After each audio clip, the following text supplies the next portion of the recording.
Sure. So I want to wish you all good morning. It's my pleasure to welcome you to Epworth's Lunch Brunch Speaker Series on Zoom. This series has been running since 2015, and we have invited dozens of speakers representing the arts, sciences, law, the environment, and more ever since then.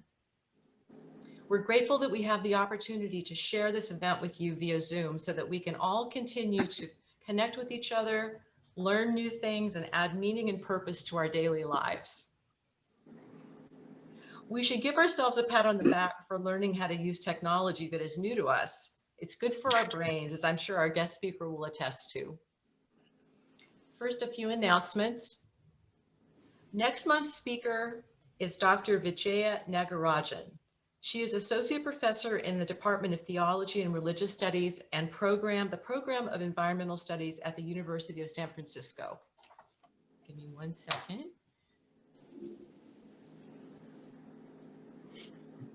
She will discuss her book, Feeding 1,000 Souls,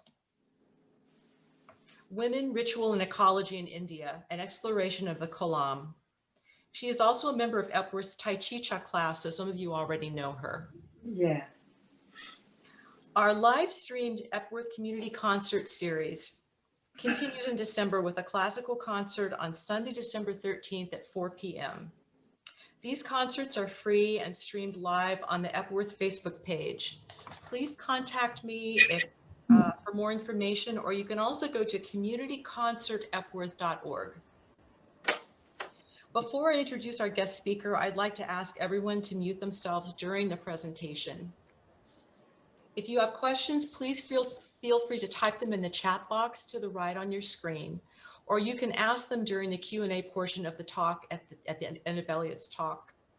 And I will be recording this talk. There are several people that could not attend today that wanted to experience what Elliott has to say, learn from him. So I am recording. If you prefer not to have your image recorded, you can just turn off your video so that you can see us, but we can't see you. And now a little bit about our guest speaker. He grew up in Berkeley, California, not far from Epworth. Dr. Jardin is a cognitive psychology professor at Miami University in Ohio. He graduated with honors and a distinction as a research fellow from Oregon State University in 2013 before completing his PhD in adult development and aging at Cleveland State University. Dr. Jardin's research focuses on the cognitive neuroscience of aging. It's my great pleasure to introduce Elliott Jardin. Well, thank you so much. Thanks for the kind welcome. So it's nice to see so many people here today. So many of you I've known for a really long time, and it must just be a trip seeing me here talking about it, getting this introduction. It might seem just a little bit odd. And I'll tell you, it seems odd to me too. You know, I mean, like as someone who's just entering my career, it does seem interesting that like I'm sitting here and people are listening to me and what I have to say. But before I really get into it, I want to say that like all of your experiences throughout your life, we'll get into this, are like extremely valuable, and like the vast knowledge that you guys all have from all these different domains, I think can be very helpful into what I do. And my grandpa once said, like, all you have to do is know one more thing about one thing than someone else, and you can teach them. In a lot of ways, I feel like that's what I'm doing with you, because here I'm with like a whole bunch of like retired professionals, some are current professionals, and yeah, it's humbling to be able to be here and say some words and have people actually be interested in what I want to say. So a little bit about me, cognitive neuroscientist, that's my background. So I'm interested in a lot of the things kind of across the aging process. And when it comes to my research, it's mostly about like changes in like memory and attention, problem solving, and then pretty much everything that underlies emotion. So parts of the brain that I'm most interested in are this area called the limbic system, which is important for modulating our emotions. And then also the prefrontal cortex. And basically the role of prefrontal cortex is to kind of figure out how to regulate our emotions. So I'm somewhere in the kind of like linking the two of those together. And what I'm going to talk about today is probably like the single most important thing, in my opinion, for aging well. And it's optimism. It's understanding what the aging process is and what it isn't. And it's counteracting some of the things that society taught us that we never questioned. And if we never question what society tells us and we internalize it and we hold it to be true for ourselves, we can be doing ourselves a pretty great disservice. And really all I'm doing in this talk is kind of bringing to light kind of like what ageism is, what bias is, what are some of the effects of bias, not just ageism. Think about for like any minority group, whether it be a sexual minority group, racial minority group, older adults. What does bias do? What does it look like? What are some of the harmful effects of bias? And then most importantly, how do we mitigate this? How do we make it go away? How do we be pro-aging? And that's the whole purpose of this talk. It definitely has a provocative title, and that's on purpose. It's like Ageism, the Silent Killer. But basically the idea is like, you need to figure out kind of like where the problems lie before you're able to like tackle them. And I thought by putting a provocative name, it kind of stresses the importance of the matter, which I think is pretty urgent. So with that, I'm going to go ahead and get started with my PowerPoint.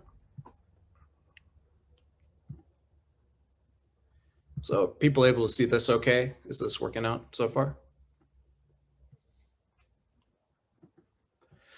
All right, so I labeled this the ABCs of bias because it's kind of like an acronym for the different pieces that are related into bias that I'll get into really soon. But one thing that we have to consider is as humans, we have in-groups and out-groups. In-groups are people that look like us, act like us, talk like us, that are similar to us. And as like a large overall group, we tend to feel more comfortable around people that are more similar to us in different ways. It's more easy to relate. And just some of the in-groups that people have might include, but they're definitely not limited to age, race, religious affiliation. So like either, you know, someone's Christian, Jewish, atheist, everyone kind of has all these groups. And the groups that people are in are very important for personality and identity. People identify very strongly with where they stand. And it's these individual differences that kind of bring so much flavor to life. If everyone was exactly the same, imagine how boring that would be. Gender and sex, school or clique in a school system. And then there's the out group. So what's it like for people that are different than us? So like, if you take it back to like the most evolutionary roots, it basically what you see is that, well, out groups are not treated the same as in groups. And some of the primary like evolutionary psychologists and biologists suggest that maybe that's for adaptive reason, that for the long history of our biology that gets passed down from generations to generations, like the enemy groups, the enemy tribes, the enemy people, these were the ones that you had to be weary of because perhaps they could bring you imminent danger.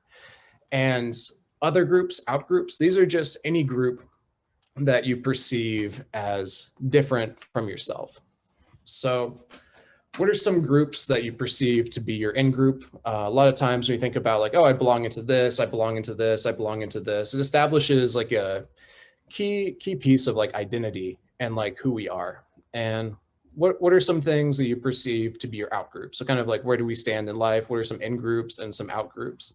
And basically the point is to recognize that just kind of based on like human biology, it kind of leads people down a road that is very easily to kind of like turn around from that road and push back against.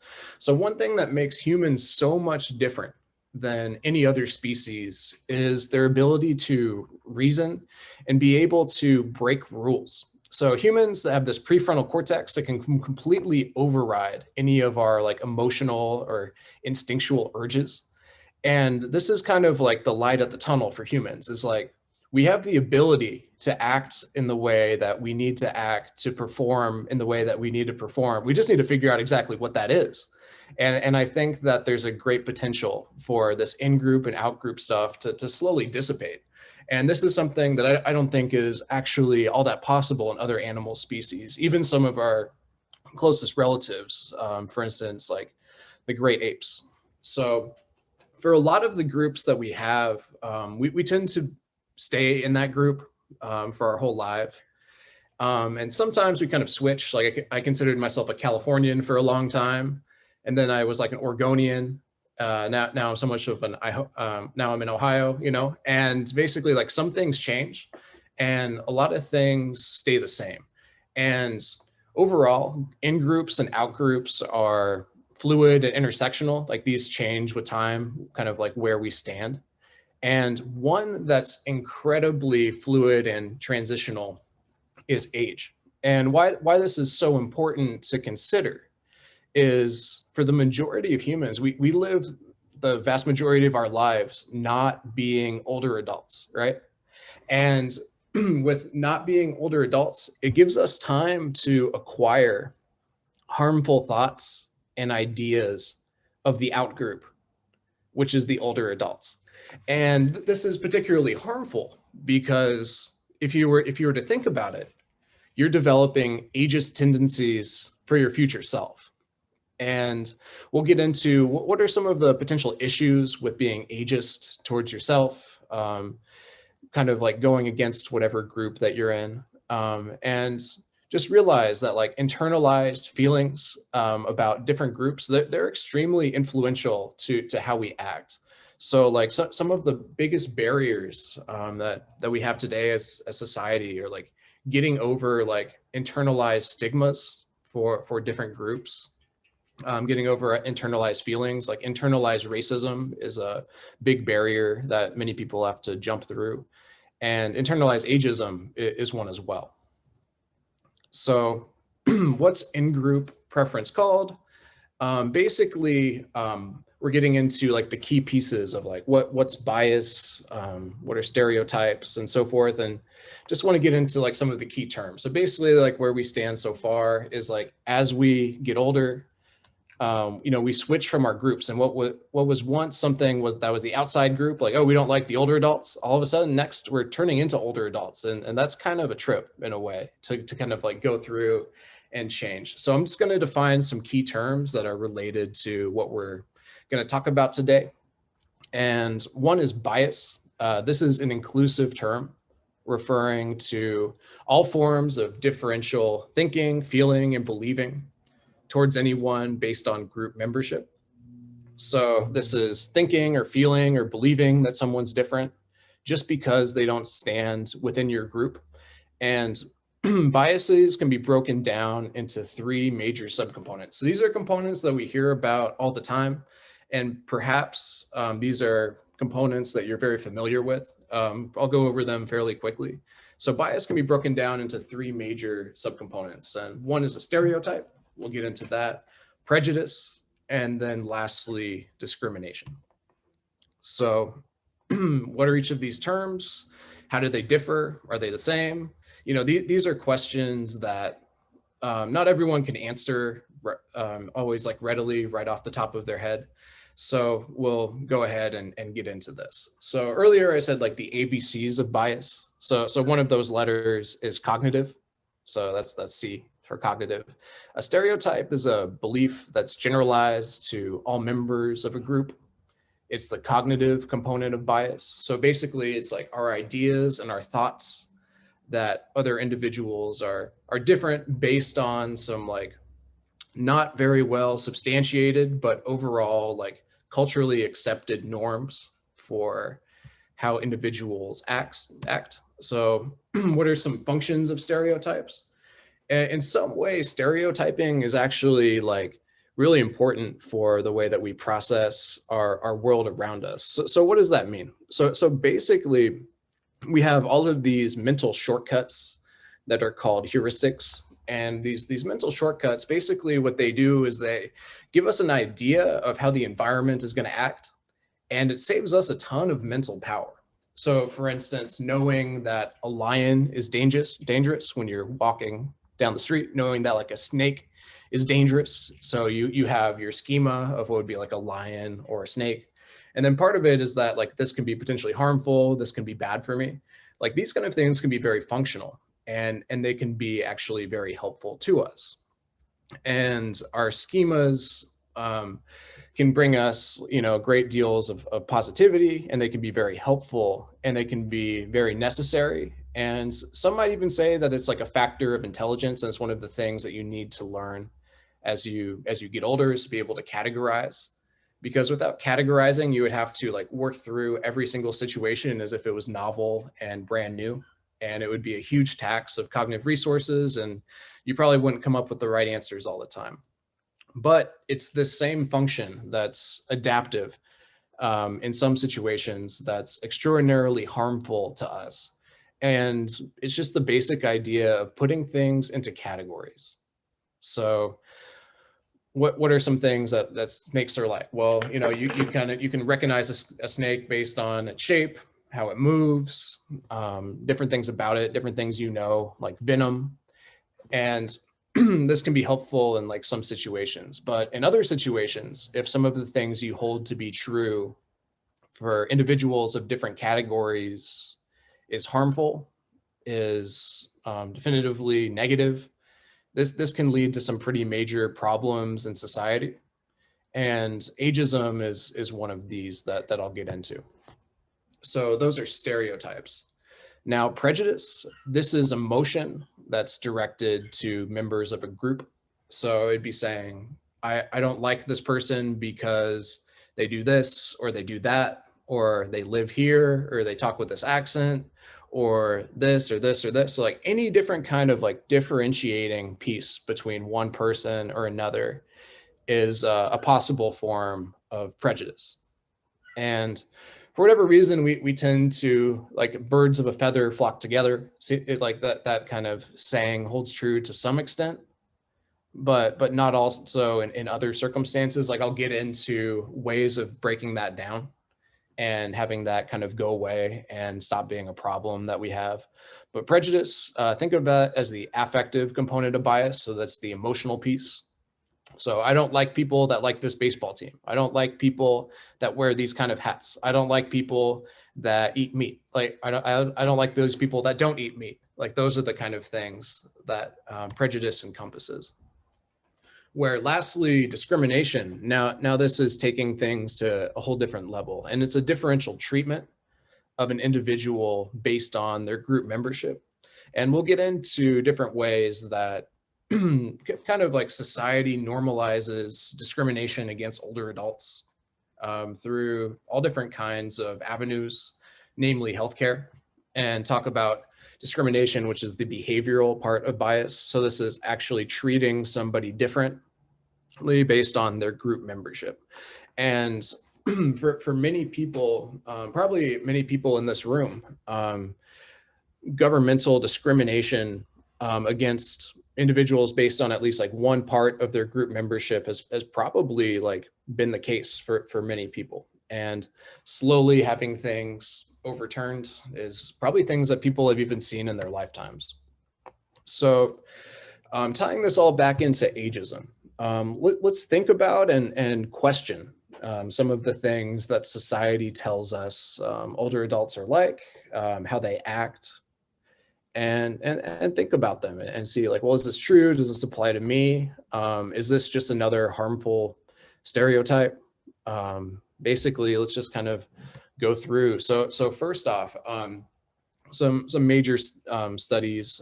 This came out of Stanford, Cuddy and Fisk, and basically when asked a whole bunch of younger adults, what are some stereotypes of older adults? One of the things that popped up was lower levels of competence overall, which is like a horribly, ageist thing to have come up. Think about how that would affect individuals in a hiring process. People want to get jobs, and the only difference between one person and another is age. And if competency is really on the table, that's just an extraordinarily harmful way that could lead to prejudice. Others, less effective memory systems. So we'll get into this, but basically, when it comes to memory is not monolithic, meaning it's not only one thing. A lot of times when people say memory, they just say one term, memory, and that's kind of it. But in reality, memory is broken down into several different systems and subsystems that are essentially run by different mechanisms in the brain. And what you tend to see with older adults is for things like overall life knowledge. So for instance, like doing crossword puzzles, Jeopardy, knowing a lot of facts about the world. Older adults actually do very well, tend to outpace younger adults. So One of the things I do typically in my lab, one test of what's called semantic memory, also called crystallized intelligence, is to see how many words people know. So it's just a vocabulary test. People are bubbling in synonyms, and older adults win every single time. Like it's not even close between those. So definitely when it comes to like life experiences, knowing a whole bunch of information, older adults do very well. Episodic memory, the ability to create new functional memories. There's a ton of individual difference in this. And what's interesting is there's ways to push back any decline in episodic memory. And all of these have to do with like aging healthily. So like caring about things like your blood pressure, exercise, being outside, trying novel things. And what you see is that with ageism, with aging rather, there becomes I would say probably the most variation you see at any age happens when people get older. So when you see, like people that are like 1-year-old, 2-year-old, 3-year-old, 4-year-old, a lot of them are kind of going on like pretty similar trajectories. Biologically, it all kind of goes the same way. And if you think of life as kind of like a trajectory, and if some people are living lives that give you a trajectory that's going up, they tend to, continue on that trajectory and keep going up. So if you've been living a life of like purpose that's been cognitively engaging, where you've been getting exercise, taking care of yourself physically, and you've been doing that for 60 years, you see a really big difference in health between those that have been doing it for 60 years and those that haven't. So for older adults, you typically see the greatest amount of variation in abilities for any group across the lifespan. And most memory systems stay intact deep into the aging process. And in fact, individuals with Alzheimer's, even like deep into the symptoms, can still recall like songs of their childhood and important things to them. And not all stereotypes are always negative. So when you go through stereotypes, these are just like kind of what people think in general. And interesting enough, positive stereotypes came up too, and just wanted to kind of point those out. So individuals are warm and wise. So as adults get older, they become more wise. I mean, that kind of makes sense, living through all different kinds of life circumstances. You've seen it before. So for some older adults, they've seen like crashes in the economy before. They've seen different types of wars, that they've seen like infectious disease break out. And in a lot of ways, like older adults aren't phased in the same way that younger adults are. Because in a lot of ways, like this isn't their first rodeo, so to speak. And nothing really like provides more evidence for this than how Generation Z is handling the current circumstances with the pandemic. And basically what you see is, compared to any other age group, Generation Z is, these are like late teens, early 20s. They're handling it the worst of all the different ages. And it kind of leads you to wonder, like why is that the case? That doesn't make sense. Like these are supposed to be like the years where we're doing the best. And in this talk, I'm going to continue to kind of make the argument that overall, like older adulthood is a very good time to live. And there's a lot of things that are going right. And kind of spit in the face of some of the negative stereotypes against older adults slowing down. And we'll kind of like attack that along the way. So basically, so far I talked about basically ageism is bad. Maybe we shouldn't be as ageist. Okay, so what?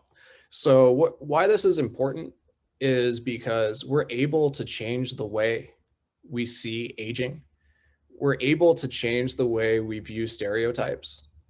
And in doing so, just by changing our attitudes towards aging, they're related to some of the most phenomenal outcomes that we've seen in like modern science. And let me go through here. So one of the things that you see the most for people that are more positive about the aging process is they don't see illness as being inevitable and something that's just going to happen. And this kind of optimism leads to like overall like higher proportion of preventative health measures taken. So those that think that aging doesn't just mean like disease and things are going to go wrong. If if something's acting up, they're going to go to the doctor and get that fixed. And these preventative health measures are extraordinarily important to aging well. Looking at some like any kind of like chronic issue, namely blood pressure, and getting that taken care of, incredibly important. Those that have positive views on aging have better functional health, are able to do more things. And again, a lot of it probably has to do with the mindset that as you get older, you can continue to do more stuff. And one thing that I want to point out is that a lot of people, when they retire and when they get older, one of the things they think about is like, it would be really cool. Once I retire, I don't have to do anything. I can sit down and I don't have to like take care of this and take care of this and take care of this. And in a lot of ways, it's really reassuring and it's really nice. But that's a vacation. And in the words of one of the biggest people in the field of dementia, adult development, and aging, is what you do for me, you take away from me. And what that means is you get a wheelchair. Someone does the walking for you. You lose that ability. If you stay in a wheelchair for 3 years, there's a good chance after age 70 that you might not be able to walk the same way again. So to think about cooking, think about behaviors, going shopping, think about driving, all of these things where it's really nice to have these things done for you. Overall, be careful with how much you let other people do for you, because I find that mantra to be pretty true. And one thing older adults who have positive views of aging do is they continue to do a lot of these things for themselves. And that leads to better functional health, like just going around the grocery store and shopping, going outside for a walk, incredibly important. Another is older adults with more positive view on aging show reduced cardiovascular stress. So why does this matter? Why is this important? What in the world does ageism and cardiovascular activity have to do with each other? So this isn't something that's solely on ageism. You look at any other kind of discrimination. So ageism, homophobia, you look at any kind of racism, what you see is that it's stressful to be persecuted against. It's stressful to go shopping and have people follow you everywhere you go. It's stressful to apply for jobs when you think that they're not going to take you seriously because of your age. It's stressful to go in a work environment when you don't know if you'll be treated equally because of your gender. Those kind of things are tough, and they require a good amount of resilience. And this kind of stress in the long term can be harmful for the heart. And it's no coincidence that ethnic minorities suffer more from cardiovascular disease, high blood pressure. It's not like an illusionary correlation. I mean, it appears to be fairly solid correlation. In fact, I just published a paper talking about the importance of reducing cardiovascular stress on older adults in these current times of COVID-19, because cardiovascular stress is something that you don't want to be taxed during a time where cardiovascular disease is running rampant. So kind of pushing back against ageist views actually improves heart health, body health, and anything that's good for your heart is good for the brain. It's that simple. And the basic idea is that it's the heart that pumps up blood to your brain, and that's how you get the nutrients you need. That's how you get the oxygen you need. And that's how you function at a high level. Your heart is in good shape. And again, more likely to do preventative behaviors, more preventative health behaviors. Can't underline that enough. And one of the things that's really interesting is like this has been quantified. So this was with a correlational study, and what they did is they looked at individuals who had more positive views of aging and individuals with less positive views on aging, and they followed them for the rest of their life. So this lasted, I think the study was like 30 years long, And what they found was there's a really large increase of longevity for those that are more proactive for their health, that are more positive about the aging process, that don't kind of like cave in to society's demands for older adults. And according to the study from Levy, I mean, she's like a really well-known researcher at Yale. Like she's one that I look up to. And I mean, their study showed, 4 to 7 years. Other studies have demonstrated, maybe around 5 years, something like that. And like, this isn't a joke. Like it's that important. So talking about like, I guess the way that people look down on the aging process, it should kind of come as no surprise that people fear becoming older and appearing older.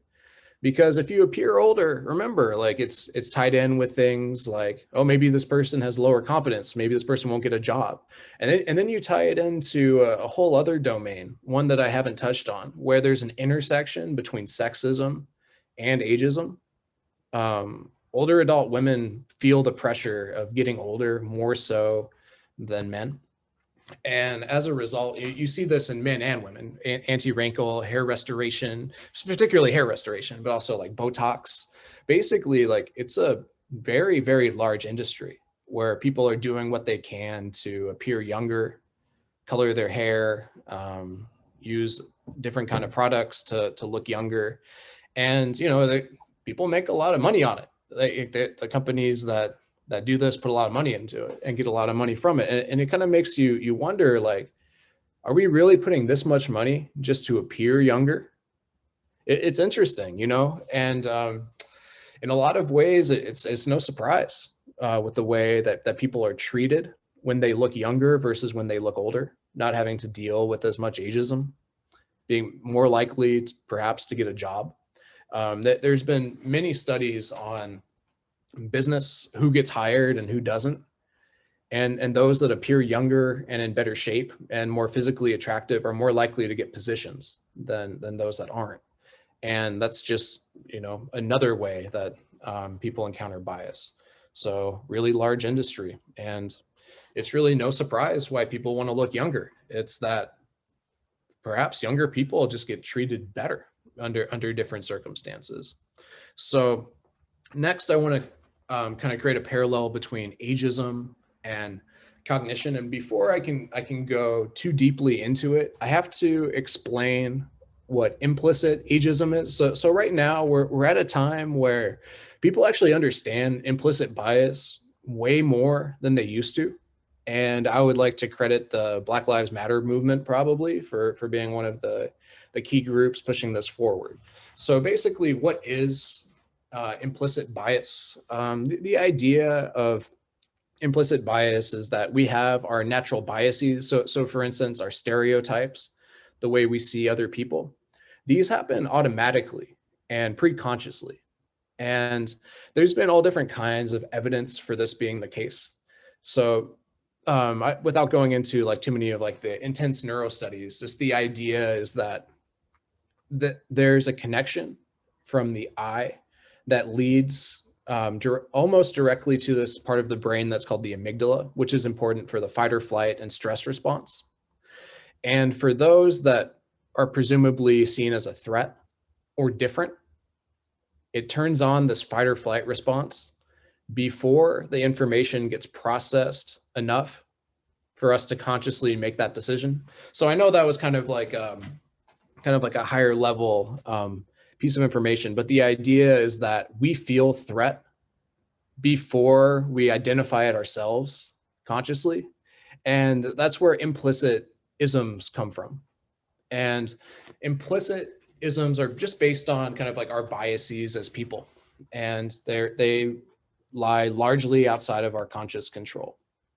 And we, for ageism, we see something that's different than we see for other groups. And what we see with older adults is implicitly, they show what's called out-group favoritism. Okay, so what does that mean? So what this means is that older adults are ageist against older adults. And that's the reason why this is important to talk about, and the reason why we're here is that throughout life, we're told that older adults are less than, worse, not as important, and develop that into our own psyche.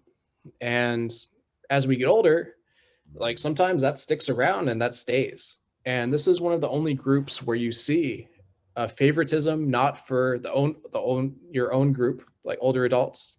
Don't favor older adults. They favor younger adults. And that's kind of like the point behind this. And what's interesting is that people's views towards aging affect how well people do on memory tasks. So this has been shown in a lot of different types of ways. So like the technical term for it is called stereotype threat. But basically, let's say that I'm running an experiment, okay? And you're coming into the lab, I'll pay you $20 for coming in. And basically there's going to be two different groups of people that come into the study.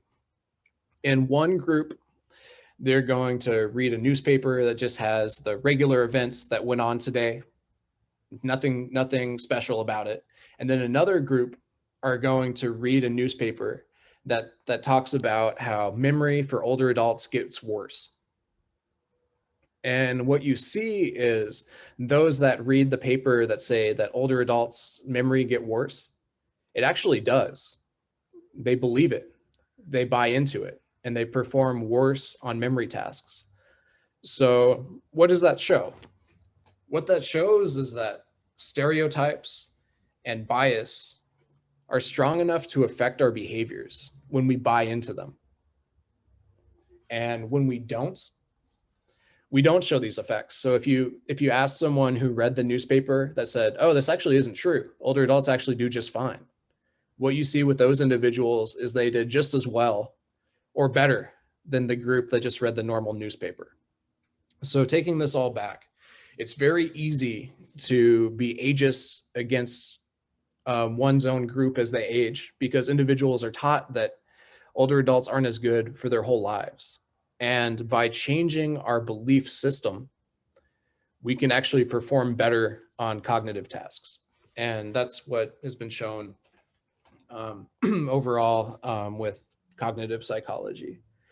And what's interesting is like similar things have been shown kind of like across different cultures, where you look at different isms. And what was interesting about some of the studies is that they followed older adults who are Chinese across their lifespans. Some grew up in the United States and some grew up in China. And in the United States, we have a very different view of aging than people in Eastern cultures have. So whenever I talk about things like stereotypes, like discrimination, like all of these things are culturally dependent. And like there's nothing innate in us that makes us need to be ageist.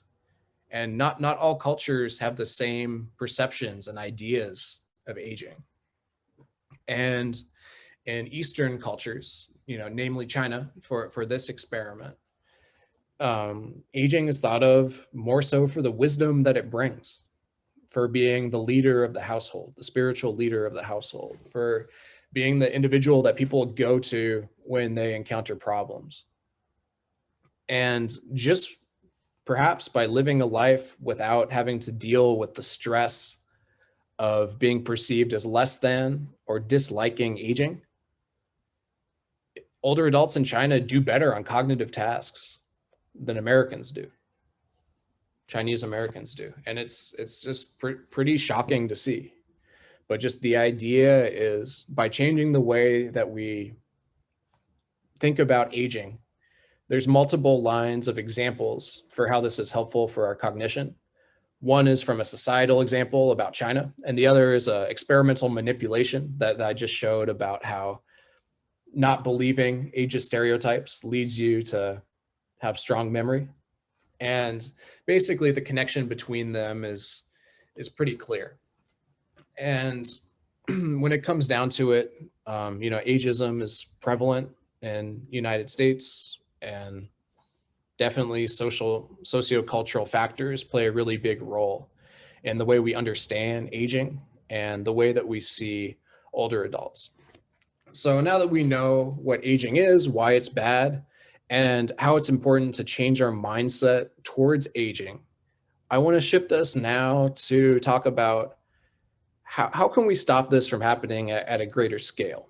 And we need to talk about some of the barriers that we have today. And the first barrier is that ageism remains one of the most institutionalized forms of prejudice today. So, for instance, for aviation, there's a law put into place that once you turn age 65, you're no longer able to fly planes anymore, commercial airlines. And when pushed back on that, what they say is that the test that was good from, like, I don't know, maybe like 28 to like 65-year-olds is no longer valid for 65-year-olds. So 65-year-olds aren't even allowed to retake the test and prove that they're of the caliber needed or better. They're just kind of like shunned and kicked away, and like forced retirement programs, and then also just letting go of older adults clearly because of their age and no other underlying issues is extraordinarily prevalent and can lead to difficult court cases that can be very difficult to win. And ageism remains an institutionalized form of prejudice today. And this is seen in the workplace, but also largely in healthcare, where physicians acknowledge sometimes differential treatment. And there's been a lot of work looking into this specifically. And kind of what you see more often than not is with physicians that accept that in the aging process, things decline and get worse, and not the same kind of interventionist approach that you tend to see at younger ages, where physicians tend to just kind of like embody the idea that the biological system declines with age, and that's just what happens. And I want to urge you to push back against that. And for instance, there was once a time where you read someone's obituary and they died of old age. What's that? Nobody dies of old age. Like, either you had like a heart attack, a stroke, like something took you out. Old age, like that's not a good response. In fact, that's negligent. So those are some things to think about. Hopefully, there's going to be a new precedent set with the vaccine that targets older adults, healthcare workers, maybe teachers and stuff like that. And maybe we can see this shifting in a different direction. But one can only hope. And just again, like, illness is explained as part of the aging process. And this just like can't be accepted. So like, there's nothing where it's like you turn this age and you lose this ability. That doesn't exist. Like, yes, as you get older, chronic conditions tend to be more common, but nothing happens just because of age. Maybe it's age related in some way, but it's never just because of age. And I just kind of want to highlight that point even further. So those are some of the barriers, some of the things to overcome. So what are some of the solutions? So first, educate society on stereotypes, like what's going on? How does this all work? Caregivers. So lots of credit to caregivers. So lots of caregivers, either whether they be family or paid, put in a lot of work, a lot of very hard work. Many caregivers at facilities may be making like $15, $13 an hour, working really hard, backbreaking work. And it's difficult, and it's very difficult for individuals in the family to find time and work. But training caregivers on the best ways to provide care, to advocate for older adults, incredibly important. And train medical and mental health professionals even further. So obviously, in medicine, the biological model of care is kind of what people focus on. And what you see with the biological model of care is not enough thought put into the psychological and sociological pieces that affect the individuals. So understanding like psychological states, societal factors, and a more comprehensive biopsychosocial approach has been shown to be far more effective than strictly a medical model that takes a holistic view of the patient and all of the different pieces that are involved in that individual in their life to understand what to do. And it's getting adopted. It's just getting adopted at a slower pace than I would say that I would like. So just a couple of keynotes, things to think about. Older adults, they show lower levels of clinical depression than younger adults. That seems so odd, right? Why is that the case? So in my opinion, it has to do with coping. Older adults, they've been through it before, they've done it, not their first rodeo. Lower levels of clinical depression. In fact, like the late teens and like early 20s, you see peak levels of depression. And you would think that that would be the time where everything's going on. That's the time where society says everything's perfect. But in reality, it's not. And what I tell my younger adults, my students, is there's a lot you can learn from older adults that you know in your life. Ask them how they're handling things that are going on right now, because they're probably handling it better than you, you know. And like not to say that to an individual, but to say it to a large group, and to say like, overall, I bet you older adults are handling this better. So that also gets seen in lower levels of clinical anxiety, higher levels of wisdom, better coping ability. And of course, to throw in just like another positive, have better vocabulary. So overall, just we know what ageism is. We know why it's bad. We know that it's internalized within many people. We know now that there's ways to change the way we see aging. We know that it's related to our cognitive function, our physical health. And if we push back and treat ourselves knowing that negatives aren't always just going to happen, it'll lead to a much more prosperous life. And it appears that it's related to somewhere between like 4.9 to like 7.5 years of additional life, it seems like, when you look at like the large overall data. So like this is no joke, and it's something that's important. So now I'd like to turn over to other people here and make it into like a more of a collaborative environment. I know I've been talking for a while. I want to ask, what are some other positives associated with aging? Like, what have you improved as you've gone older and times passed? So what's funny is one time I gave a talk, and it was labeled "The Positives of Aging."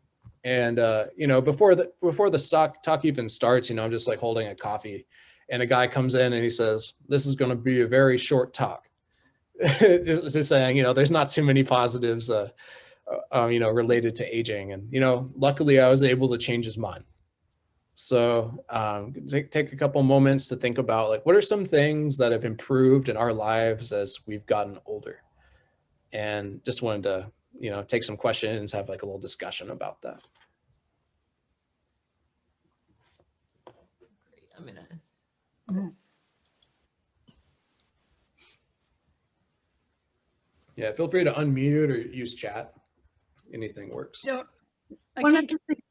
Sorry. Go ahead. One of the things that I have is more time to exercise and walk and things.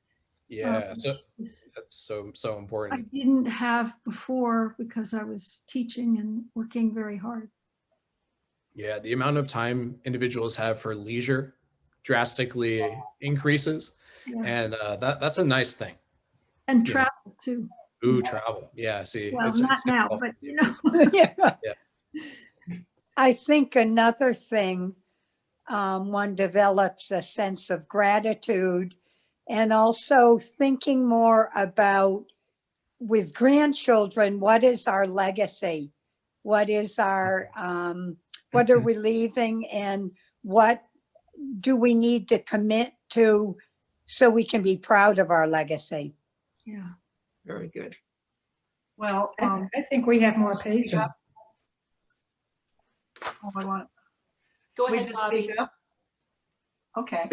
Well, I love the concept that you brought up about, I've been to the rodeo before, or this is not my first rodeo, because one of the things that I really like is the concept that I see in myself of, well, this will pass, this too shall pass, and been there, done that, not to stress out over things you can't change. I think there's a real mellowing that I like. Yeah. How wise is that? I feel like that's some good wisdom. I think as a follow-on,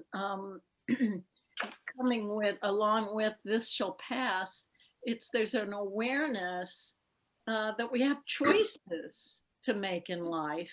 And we've had the experience of watching a lot of people, get through life either with a very negative attitude and see the results of that, or with a positive attitude that supports them and connects them to other people.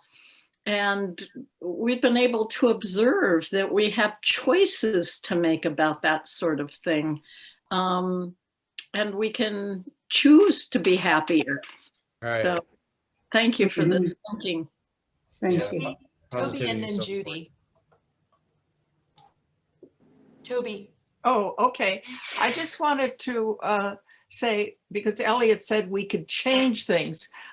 When I joined the YMCA in downtown Berkeley and became a little more fit, I found that my memory did improve, that I actually can remember a whole lot of names. I see people, I know their names, and it's very gratifying.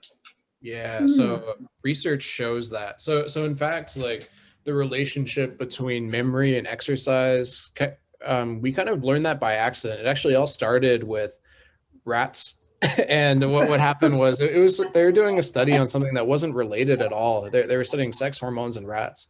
And in some of the rats, they had exercise wheels, and some of the cages they didn't. And they're like, what's going on here? Why is the hippocampus larger in some rats than others? This doesn't make any sense. And then they're like, well, they have different environments that they live in. And yeah, exercise increases an area of the brain that's related to creating new memories. And this has been shown in humans too, many times. Mm-hmm. Judy Cree, I think you had something you wanted to say.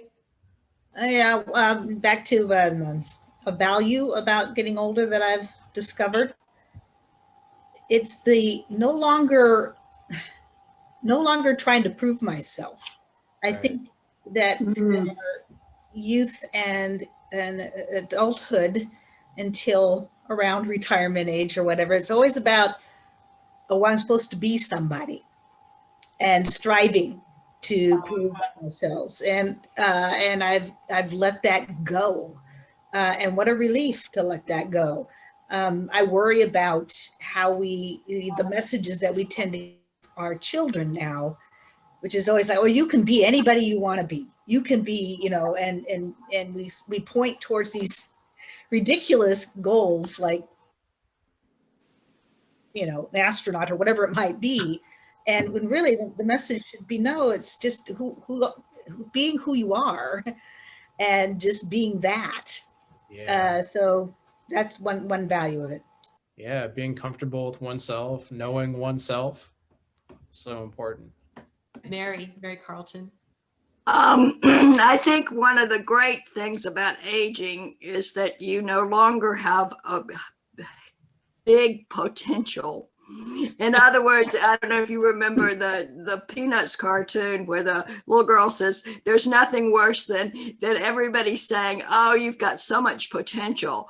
And I think some of it is just not having the great potential, just being free from that kind of expectation from other people.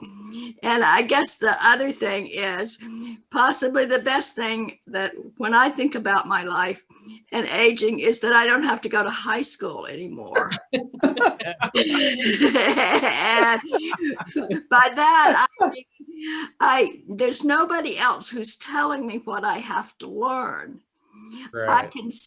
I can define what it is that I want to learn. And I've spent a great deal of time accumulating the materials for the things that I want to study.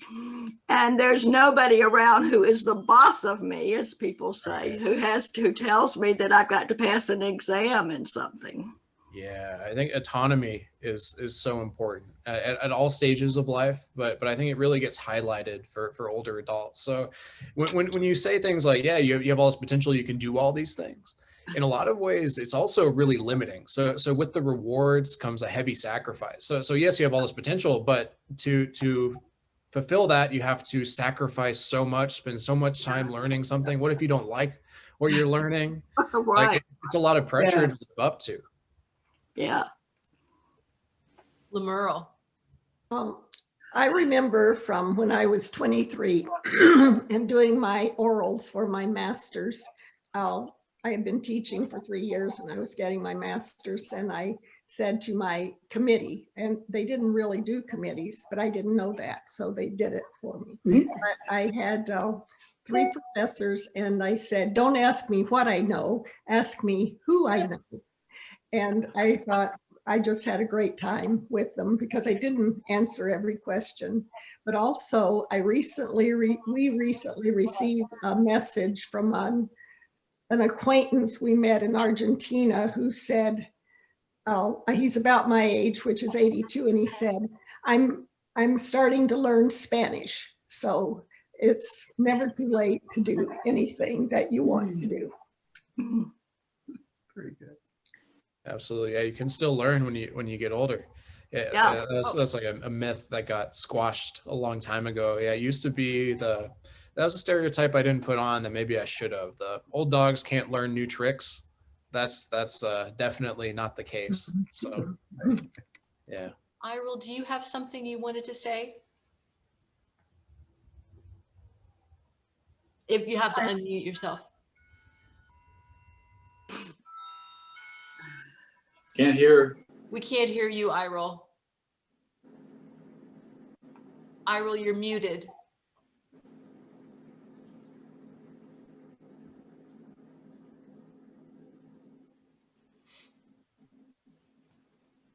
He has to find the button first. Yeah, it's on the bottom left. On the bottom left. There we go. Excellent. Sorry about that. I think what I enjoy at best at this time of my life is being a grandma, and just the thrill I have in my grandchildren, and it, you know, it's different than when you're raising your own children and you're working all the time and you've got all of those conflicting things. I have total freedom to just spend time with them and laugh. They're so funny and they're so fun and they're so brilliant. It's just absolutely the greatest delight in my life. That's great. Very photogenic. I wanted to say something that changed for me when I got to be over 60 was that I really started to feel like there was a more finite amount of time left in my life, and it helped me to make certain decisions about things I wanted to do, and also people I wanted to be around. And I'm more interested at this point in staying connected with people that mean a lot to me than going off in a lot of new directions. I don't know. I enjoy. I'm more intentional about the decisions I make because I want to have those specific experiences rather than thousands of experiences. You know, I think what Mary Carlton said, you know, about like, I know what I want to read. I have some ideas about what I want to do. And I don't want to get distracted by all these other things other people want me to do. I'm noticing little physical things that goes back to the idea that you will get less healthy or you will become more infirm as you get older. I'm finding that when I have a physical difficulty, I can think about it and I can figure out why that's happening to me, and I can change what I'm doing. And I've seen real positive improvement, like heart, being intentional about breath and walking and things like that. And you can make a difference. It's really amazing. Just all sorts of little things can get better. So, Toby. Yeah, I just wanted to add there that they say that 30 minutes of moving a day, like walking or sweeping the floor and doing something that gets you out of your chair, 30 minutes minimum is pretty easy to accomplish. And what the gentleman who just finished talking was saying, that he can change things. And I just keep that in my mind because I'm near the Arlington, and I know that if I go up the Arlington to Kensington, it's a half an hour walk, it's 500 feet up in elevation, and it really gives me a boost. And I never feel sorry for doing that. And I can do it in the rain. I do it several times, like 4 times a week, and it just keeps me floating on air. Judy. It's past time. I was just going to say that one of the things for me is having a lifetime of memories that's long, and just knowing all the people that I've known and the experiences I've had, and enjoying remembering them is one of the gifts, I think. Amen. Yes. Yeah.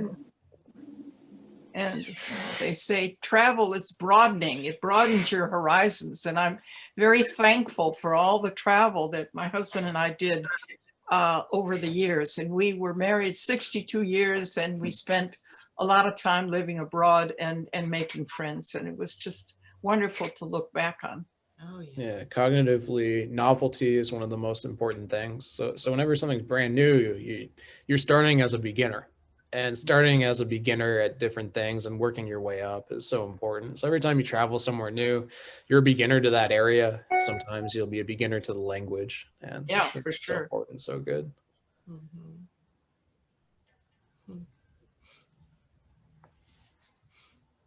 Elliott, I have just one more thing I'd like to contribute about feeling good in old age. One of the variables is really financial.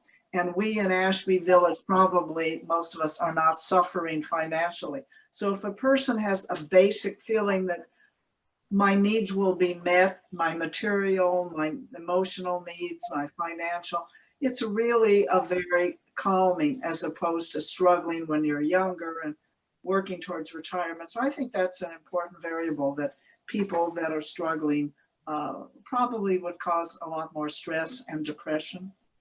Security of all different kinds. Social security, that's why they put that in. That's another one, yeah. that's a hopeful. Clark. I would like to say that for me, the concept of tribes kind of rang a bell. I grew up in Inglewood, totally all white folks, okay?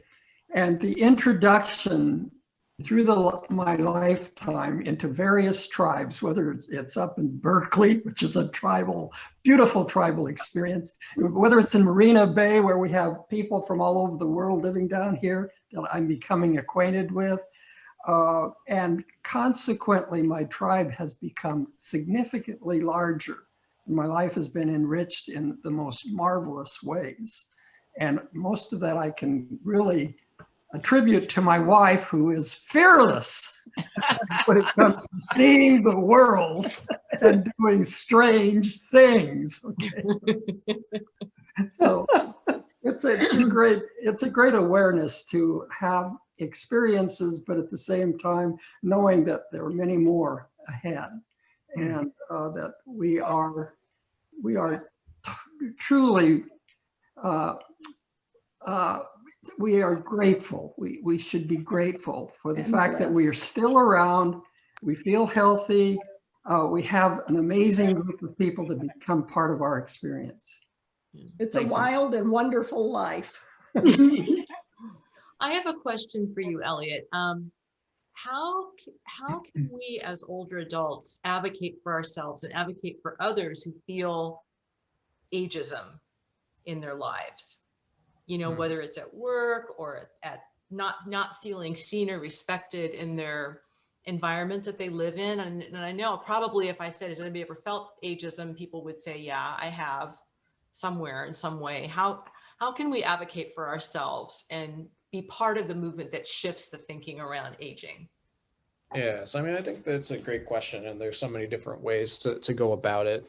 So like at the individual level, I mean, this can be done by conversation. But when it comes to the political level, this is where probably coalition building is something I'd suggest. One thing I'd consider is teaming up with those that kind of hold the cards and have power, that are kind of going towards the same goals and ideals as you. So AARP might be a good support, because they're used to people in that situation dealing with the exact same stuff, and this is nothing new to them.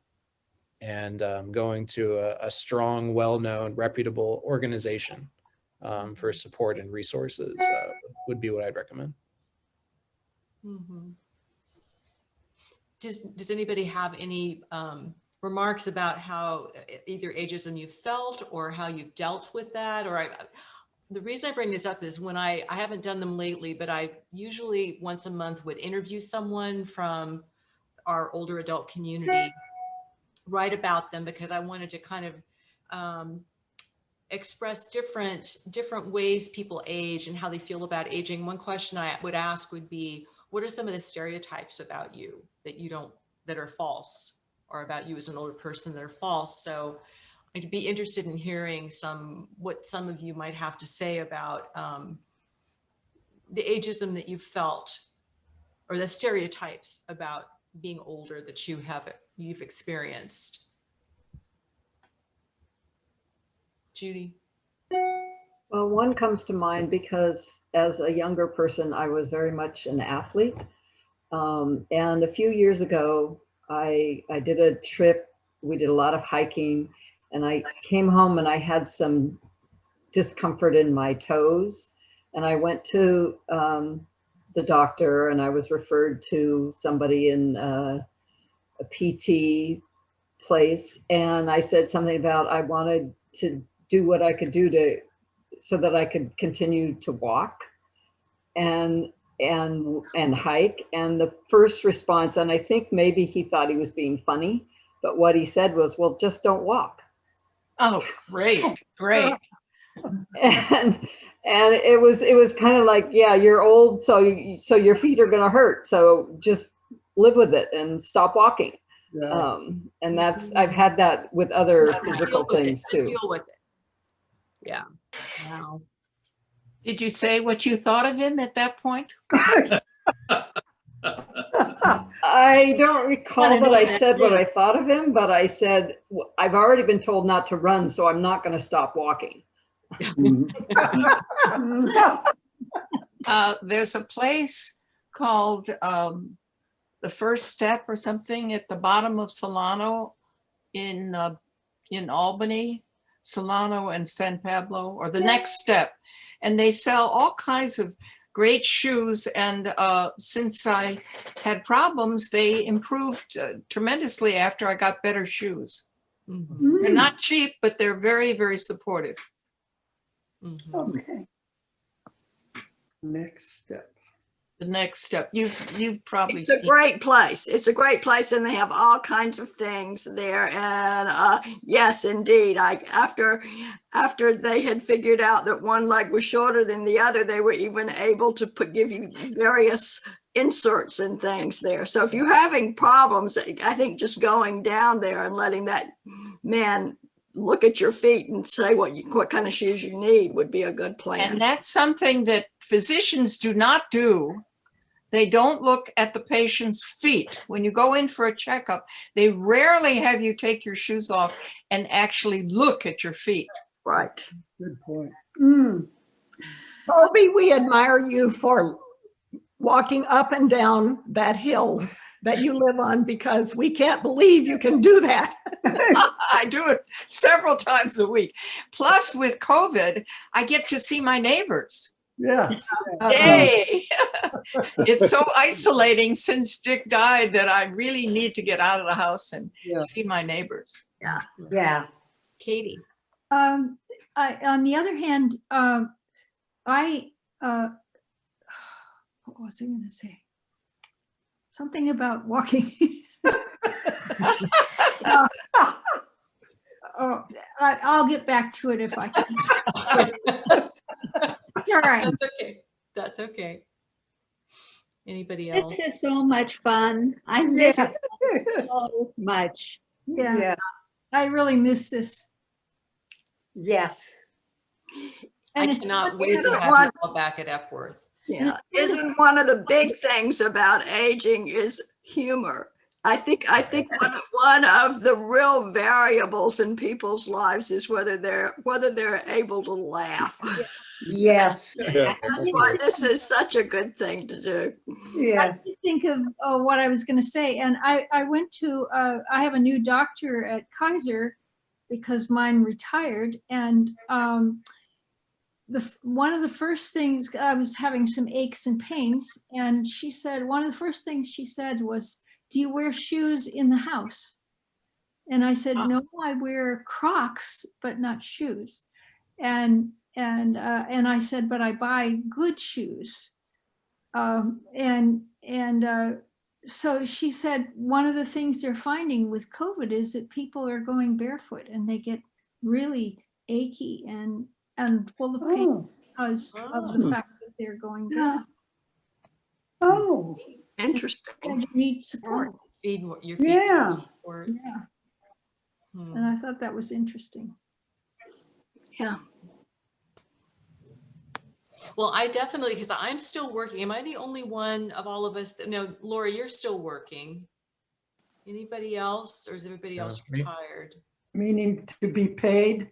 No, but you know, Right. I do a few things for free. Definitely. Judy Kriege works every Sunday, and we love her and her daughter and the other daughters, and the music last week with all of you on the Red Doors was spectacular. Yes. But what I was going to say was that, you know, I didn't grow up with technology, and I've learned it, and thank God I have children that are able to help me with stuff behind the scenes. But you know, I can't say I experienced ageism, but I definitely feel the inner pressure. And Judy Kriege probably can, because she just recently retired and was also working for a big company, that there's a lot of pressure to be able to do things that come innately to younger people that are harder for older people to come up to speed with. And so that's something that, you know, I have to deal with a lot, is just on my own, or getting some friends to help me, like, really help me, this isn't coming intuitively to me, and I need to practice a lot more. Yes. So I would imagine that for generally in the workplace, older adults would come up against that and feel pressured, you know, to be able to. Nobody does a better children's story than you. We look forward to that so much every Sunday. True. Thank you, Laurel. Yeah. But that's not dependent on my technical skills, right? I can hold a camera and film myself. Thank you. When we went to Zoom teaching last spring at St. Mary's College, the IT department put on a ton of workshops all through the summer. And I went to as many as I could, just to, you know, learn some new things we can do on Zoom. But yeah, it was a steep learning curve. But I looked up, there's still faculty in their I'm only 68. There's faculty in their 70s who are doing the same thing. Yeah, that's right. Yeah. I'm a volunteer for the Berkeley schools, and they have wonderful workshops and things. And you look around, and most of us are aging, and it's really amazing. And yet it's like they hold on to something and say, "I love working with kids. I love working with high school kids or middle school kids, and I want to learn this." And they do. Yeah. And it is good for us to learn. I mean, it's really, it's hard, but it's really, really good to learn new skills like that, right? What do you say, Elliott? Novel activities, new activities are good for the brain. Whenever we push ourselves to learn something new, or just like work really hard at something. So like for some things that are really difficult, if we know them really well, we're not pushing ourselves. And even though it's a difficult thing, you know, it's not hard for us anymore. So it's about finding a way to push ourselves. This is what we need. Travel, it does that because it gets you out of your routine. And I think one of the upsetting things about travel is the lack of routine. You don't know where your toothbrush is. but it opens the venue so wide, and it's so good for everyone, regardless of age. Lamura? Well, travel usually gets us out of our comfort zone Yes. too. Yeah. So, Yeah. Elliott said it's novel experiences. Yeah. And a friend of ours who's 94 has volunteered 14 times in Kenya, in Africa. And Bishop Warner Brown was our bishop at one time, and she was with him several times probably. But that after her husband died when she was in her 60s, she decided that was what she was going to do for herself. And we have volunteered many places, and it's a wonderful thing to do if you're able to volunteer in another country. It's just a wonderful, wonderful. Yeah. There are ways in which the COVID thing is novel. And that has been one of the things. One of my young cousins who was helping her children said, the big thing about this that I realized that the children are learning to do is problem solve. Because when the technology doesn't work for us, when we have to figure out what different ways of getting our food or getting things like that, every one of those things that we're doing is like traveling in a foreign country to a certain extent, because we're problem solving all the time now. Yeah. Yeah. Amen. That's right. That's right.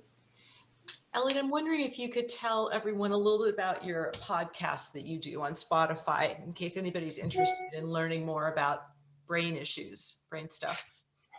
Sure. Yeah. So just for fun, I've been doing podcasts with some of like the top people in adult development and aging, kind of across the board, people that work in dementia, other people that do like work in emotional regulation, neuropsychologists.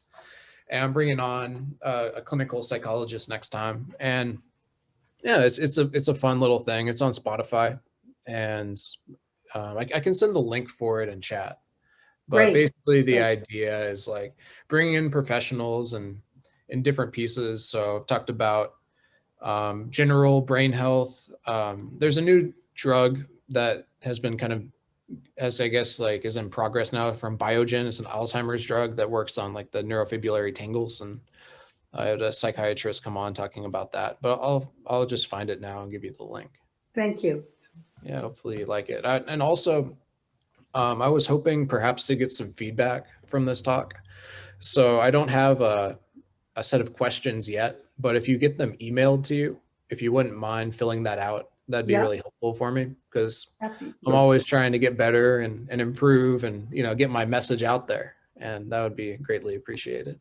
How do you connect with Spotify? You just put your name there? How do you do that? So let me get a link for you. And then Susan, can you send us the link? Yes, I will. Thank you. I sent his first talk. I believe I sent that to the A+ group. Does anybody remember getting that? Yeah. Oh, that's right, Becky. You listened to a couple of them. Yeah, on dementia and how to look at it. It was great, Elliott. It introduced so many concepts I'd never thought about with dementia. It was a real eye-opener. Thank you. Yeah, thanks. I'm glad you like it. So yeah, that was with some like real pros in the field, Dr. Cameron Camp and Evan Shelton. And basically the idea is someone that has dementia is just a person, and you have to treat them like a person, understand what they're going through. And kind of the biggest takeaway that I'd like to bring from that talk is that focus on the strengths that they still have, and don't try to focus on like having them get everything right and understand every single thing that you're saying. Focus on what they can bring and contribute. And with that, it's going to be the best of all worlds. And basically with that, that's to talk about stories, reminisce about things that happened some time ago. Don't ask like, what did you have for breakfast? Don't ask like to clarify like exactly what your name is. Like that doesn't matter. Even if they can't recall your name, they can still remember that they like you. And sometimes you can just tell by behavior that there's positive associations with you. And even if they can't remember your name or even point out exactly like where you stand from further along in the process, like just go with the good moments and kind of let them drive the road and focus on strengths. Yeah. And also one of the doctors talked about the Montessori approach in working with Yes. adults that I had never thought about before. I've heard of the Eden approach, but the Montessori approach is giving choices to people. And we're talking about really people that are in some sort of assisted care, memory care, but of putting things at people's fingertips where they get to choose what they do. And they don't have to be hunting for things, you know, like with Montessori, everything we use it actually in our faith formation classes at Epworth. It's a way of creating an environment where people can make choices for themselves and do what they like to do. And I thought I had never thought about that. I never put that together, but I guess this doctor visited some sort of memory care place in Australia and was just astounded by how different it was inside than what he sees here in America. So that's a really good one, a really great one to listen to and think about. Yes. Yeah. Yeah. Susan, I have a request. Having been one of those people who was not involved when Elliott's first talk was given, is that forwardable also? That talk was given about 3 or 4 years ago. It was a pop-up talk because our person couldn't come.